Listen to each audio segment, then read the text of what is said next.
தமிழக அரசியலில் 2026 சட்டமன்ற தேர்தல் களம் சூடுபிடிக்க தொடங்கியுள்ள நிலையில் காங்கிரஸ் கட்சியின் தற்பொழுது நிலைப்பாடு தமிழக அரசியல் வரலாற்றில் அக்கட்சி சந்தித்து வரும் ஒரு நீண்டகால தேக்க நிலையை அப்பட்டமாக தோலுரித்து காட்டுகிறது.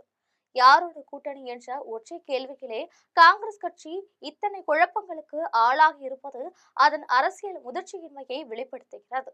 திராவிட முன்னேற்ற கழகத்தின் நிழலில் இத்தனை காலம் ஒதுங்கியிருந்த காங்கிரஸ் தற்பொழுதைய தனக்கான அதிகார பங்கீட்டை வலியுறுத்தி தொடங்கியிருக்கிறது.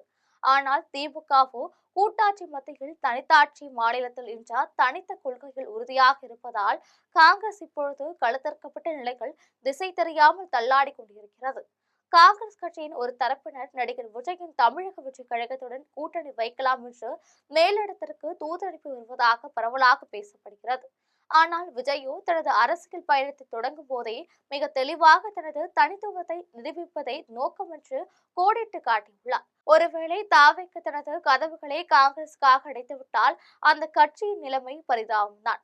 இதுவரை திமுகவிடம் கெஞ்சி கூத்தாடி வாங்கிய தொகுதிகளை கூட இந்த முறை காங்கிரஸ் கட்சி இழக்க நேரிடும். ஒரு தேசிய கட்சியால் மாநில அளவில் ஒரு பலமான முடிவை எடுக்க முடியவில்லை என்பது அக்கட்சி மக்கள் மத்தியில் எழுந்த செல்வாக்கை மீட்டெடுக்க தவறியதை காட்டுகிறது. தமிழகத்தில் கடந்த 50 ஆண்டுகளாக காங்கிரசின் ஆட்சியில் இல்லை என்பதற்காக விடை இப்பொழுது தெளிவாக தெரிகிறது.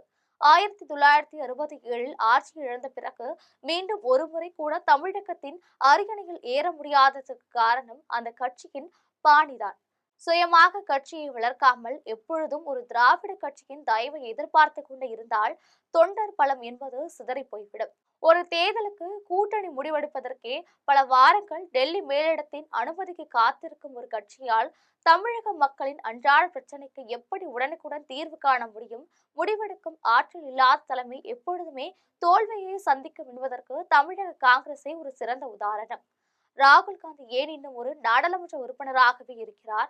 பிரதமராகவோ அல்லது நாட்டை வழிநடத்தும் ஒரு வலிமையான தலைவராகவோ ஏன் உயரவில்லை என்பதற்கு அவரது தலைமையின் கீழ் உள்ள கட்சியின் இந்த தடுமாற்றமே சாட்சி. தமிழகத்தை போன்ற ஒரு முக்கியமான மாநிலத்தில் தனது கட்சியை கட்டமைப்பு ரீதியான வலுப்படுத்தாமல் வெறும் கூட்டணி பேச்சுவார்த்தைகளுடன் காலத்தை கடத்துவது அவரது அரசியல் தோல்வியை காட்டுகிறது. ராகுல் காந்தி முன்னெடுக்கும் இந்தியா கூட்டணி என்பது வெறும் பெயரளவில் இருக்கிறதை தவிர மாநில அளவில் அந்த கட்சிகளுக்குள் இருக்கும் முரண்பாடுகளை களைய அவர்களுக்கு திறமை இல்லை என்றே மக்கள் கருதுகின்றனர்.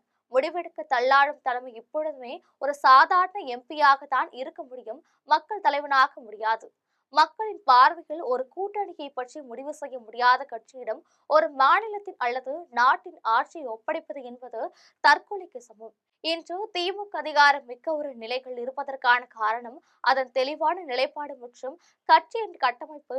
ஆனால் காங்கிரஸ் கட்சிக்குள்ளோ தாவிகவுடன் சேரலாம் என்று ஒரு தரப்பும் திமுகவுடன் மீண்டும் தொடரலாம் என்று மற்றொரு தரப்பும் மல்லு கட்டி கொண்டு இருக்கின்றனர். இந்த உட்கட்சி பூசல் காரணமாகவே காங்கிரஸ் ஒரு செல்லா காசாக மாறிக்கொண்டிருக்கிறது.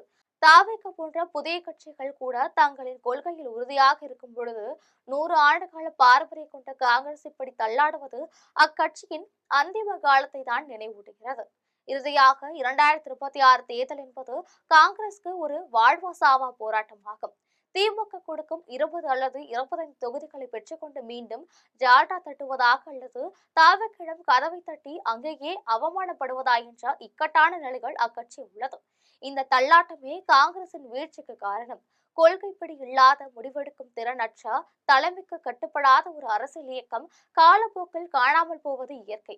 50 வருஷமாக ஆட்சியில் இல்லாத காங்கிரஸ் இன்னும் 50 வருஷம் கழித்தும் இதே கூட்டணி குழப்பத்தில் தான் இருக்கும் போல தெரிகிறது. மக்கள் விழிப்புணர்வு பெற்றுவிட்டனர். முடிவெடுக்க தயங்கும் கட்சிகளை அவர்கள் ஒருபொழுதும் அரியணையில் அமர்த்த மாட்டார்கள்.